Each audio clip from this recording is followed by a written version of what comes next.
Une année après le référendum qui consacra l'indépendance reconnue par les accords d'Évian, l'Algérie de Ben Bella vit au rythme des grandes opérations nationales et des chants révolutionnaires. Que ce soit pour reboiser les montagnes ou couper les moissons, le processus est toujours le même. Les autorités appellent la foule des villes chaque dimanche à une immense kermesse socialiste où les frères du gouvernement, c'est ainsi qu'on appelle les ministres, ne sont pas les derniers à venir accomplir leur béat. L'enthousiasme est entretenu par les discours et les visites souvent décidées à la dernière minute que le président Ben Bella rend dans les villes et les villages de province. Le peuple accueille avec ferveur celui qui, après avoir triomphé de ses adversaires, représente aujourd'hui le pouvoir. Et le peuple lui répond encore quand il lui demande de donner volontairement son or, ses bijoux et ses économies pour un fonds national de solidarité. Arrachant les chevalières de ses ministres, Ben Bella s'écriera « Tout ce qui brille est incompatible avec la révolution ». Et le peuple, en 5 semaines, apportera plusieurs milliards d'anciens francs avant même de savoir comment cet argent allait être utilisé. Mais la réforme la plus profonde de l'Algérie de Ben Bella ne s'est pas produite sur les places publiques, mais derrière les rideaux fermés des magasins abandonnés par les Européens. En vertu d'une loi française toujours en vigueur, on a nationalisé les biens vacants, plus quelques domaines appartenant à de puissantes sociétés ou de très gros propriétaires. On les a donnés aux anciens employés ou ouvriers de ces magasins ou de ces usines. Alors, dans chaque magasin rouvert, dans chaque usine remise en marche, dans chaque ferme à nouveau exploitée, les ouvriers ont élu un comité de gestion qui dirige l'entreprise. Quelquefois, comme ici à Blida, les comités de gestion se sont fédérés au sein d'une coopérative ouvrière dont le conseil d'administration est présidé par M. Boudissa, un ancien militant syndicaliste. Dans votre coopérative, les ouvriers touchent un salaire, mais les profits ne sont pas redistribués aux ouvriers. Oui, pas pour l'instant. Pas pour l'instant parce que nous, le problème des profits, pour nous, nous avons des impératifs de développement, économique qui font que nous allons réserver il y a une certaine répartition qui est déjà faite, mais nous entendons réserver un maximum de nos profits à l'investissement. Parce que ce qui nous intéresse avant tout, c'est la création de l'emploi. Il ne s'agit pas de répartir des bénéfices, mais il s'agit de donner du pain à ceux qui n'en ont pas. C'est ça qui nous intéresse. Pour l'instant, donc, tous les membres de votre coopérative se contentent de leur salaire. Oui, oui. Oui, oui. Les salaires vont de combien à combien à peu près? Et les salaires sont selon les professions, entre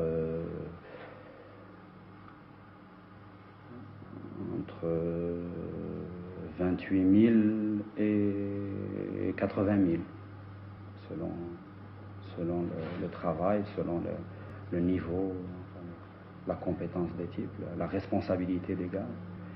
Et vous, combien gagnez-vous?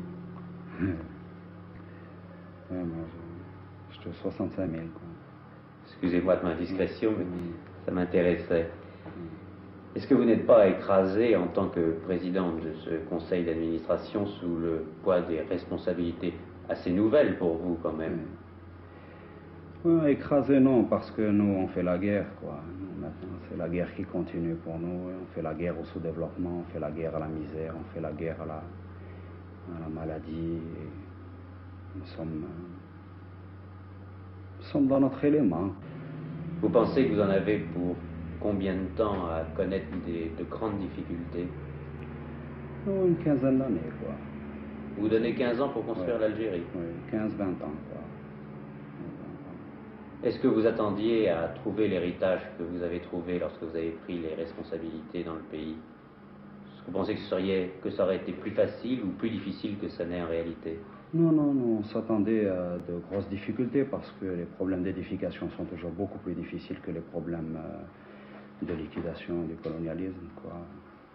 Une maison comme celle-là, quoi, avec 2 cartouches de chédite, on la liquide, mais pour la construire, il faut au moins 1 an, quoi. Alors, c'est le bon sens, quoi. Nous sommes des paysans et élémentaires, quoi. C'est plus difficile, faire la guerre. Bien sûr, c'est toujours.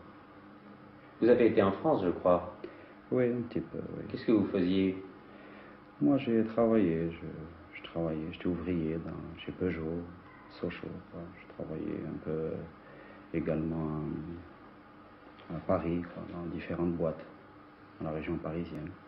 Vous faisiez du syndicalisme en France? Oui, je me suis occupé, à un moment donné, j'avais la responsable, j'assumais le secrétariat général de la GTA, quoi. J'étais membre fondateur de l'Amicale générale des travailleurs algériens. Et dans le syndicalisme français? J'étais militant CFTC. J'ai milité à la CFTC pendant un certain temps. Bien que vous soyez musulman? Oui, mais ça. C'est pas un problème. C'est pas un problème, bien sûr. Est-ce que vous avez appris quelque chose dans les syndicats français? Oui, pas mal de choses. Pas mal de choses sur le plan technique, quoi. Enfin, mais évidemment, les problèmes qui se posent maintenant, à nous, sont des problèmes de gestion et évidemment, encore dans le syndicalisme français, on en est encore un peu au syndicalisme beefsteak, quoi. Enfin, je m'excuse pour mes copains français, mais évidemment, nous avons le pouvoir entre les mains alors que nos camarades français sont encore loin, quoi, de ce stade. Et ça vous Alors, crée des responsabilités particulières? Et bien sûr, nous on peut pas avoir d'attitude revendicative là, du style syndicalisme beefsteak, quoi. Nous sommes obligés, nous sommes conscients et le syndicalisme algérien ne peut pas être le syndicalisme classique européen, parfois un peu puéril comme ça, quoi. Votre expérience n'a donc pas seulement un caractère économique et social, elle a un caractère politique. Ah oui, bien sûr.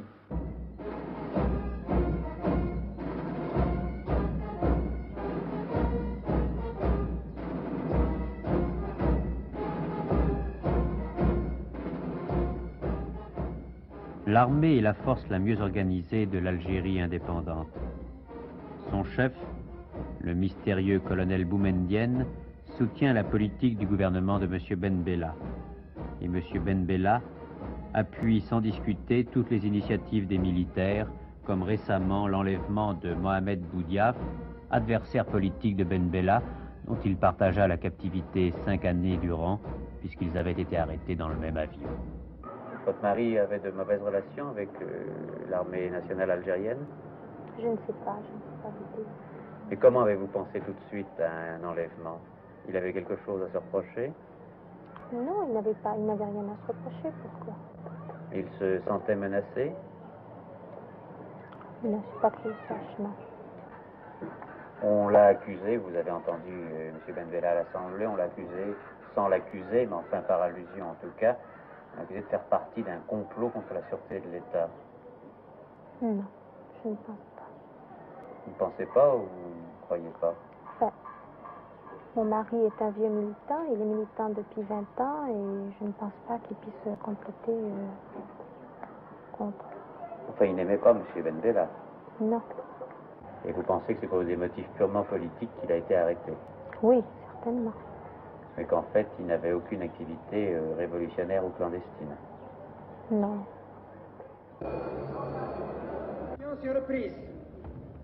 J'informe l'Assemblée que le gouvernement... L'arrestation démentie puis confirmée de Mohamed Boudiaf avait provoqué une grande émotion à l'Assemblée nationale constituante. Pour la première fois, le président Ferhat Abbas, un autre opposant, dit-on, en tout cas le porte-parole de la bourgeoisie effarouché par le socialisme, le président Ferhat Abbas avait vu un député, M. Haït Ahmed, se dresser avec violence contre M. Ben Bella. M. Haït Ahmed, depuis ce jour, n'a pas reparu à l'Assemblée et après avoir reçu les envoyés spéciaux de 5 colonnes à la une, il a, dit-on, quitté Alger. M. Haït Ahmed, que se passe-t-il alors en Algérie? Bien, il se passe aussi, c'est que tout va mal. Pour que cela aille bien, il faut discuter. Discuter avec qui? Avec les véritables révolutionnaires. Boudiaf en est un. J'ai été en divergence politique avec lui, mais ce n'est pas une raison pour que je me sente le droit de l'éliminer de la vie politique. Il faut discuter, et c'est cela la démocratie. La révolution algérienne est inséparable de la démocratie. Où nous sommes pour la démocratie, je n'entends pas le formalisme bourgeois, où nous sommes pour une politique antisocialiste. Tout se tient en Algérie. À l'Assemblée, vous avez parlé, vous avez réclamé un grand débat sur tous ces problèmes. Vous avez été seul. La majorité des députés étaient pour l'ouverture d'un débat. Je les ai vus, j'ai fait un travail de couloir. Tous se plaignent de la situation, de la dégradation qu'il y a dans le pays. Au niveau des anciens résistants, au niveau du parti, au niveau de l'administration, l'autorité est usurpée à l'infini, il n'y a pas de contrôle. Eh bien, j'étais persuadé de leur soutien. Malheureusement, la conclusion est là, le résultat est là. Et je l'attribue au fait que les députés ont peur. Il y a un climat qui est très lourd, qui pèse sur eux. Et cela est absolument regrettable. Parce que, comme je l'ai dit, nous sommes responsables au même titre que l'exécutif. Nous ne pouvons pas dégager notre responsabilité, dire que le gouvernement a fait cela à notre insu. Nous sommes responsables. Davantage encore que l'exécutif. Parce que nous détenons la souveraineté. Alors, que souhaiteriez-vous? Vous souhaiteriez que le président Ben Bella s'en aille? Vous souhaiteriez que l'Assemblée soit changée, puisque vous semblez dire qu'elle est aux ordres? Ou vous souhaitez même une révolution? Jamais de révolution. Je vous dis, la bonne politique, c'est celle qui prendrait le contre-pied de ce qui a été fait à Tlemcen. Il n'y a qu'à faire le contraire de ce qui a été fait à Tlemcen. Qu'est-ce que c'est? Tlemcen, c'est la démagogie révolutionnaire. C'est la politique de clan, ce sont les alliances de hasard, et c'est la guerre civile. Il faut faire le contraire. Je suis contre la guerre civile. Je suis contre la politique de clan. Que Ben Bella organise, fasse un gouvernement d'union nationale avec la révolution, avec les véritables révolutionnaires, je le soutiendrai. Ou qu'il s'en aille. Les gens chez nous parlent, ils disent ce qu'ils veulent, ils disent à l'Assemblée, ils disent dans la rue. Mais quand vous promenez un peu dans la rue, vous verrez que tout le monde n'est pas d'accord avec nous. Il est évident que ce problème existe, mais je pense qu'au bout de 10 mois de révolution, eh bien, de grands pas ont été faits. Les problèmes dont vous parlez, si je vous entends bien, sont surtout donc des problèmes économiques.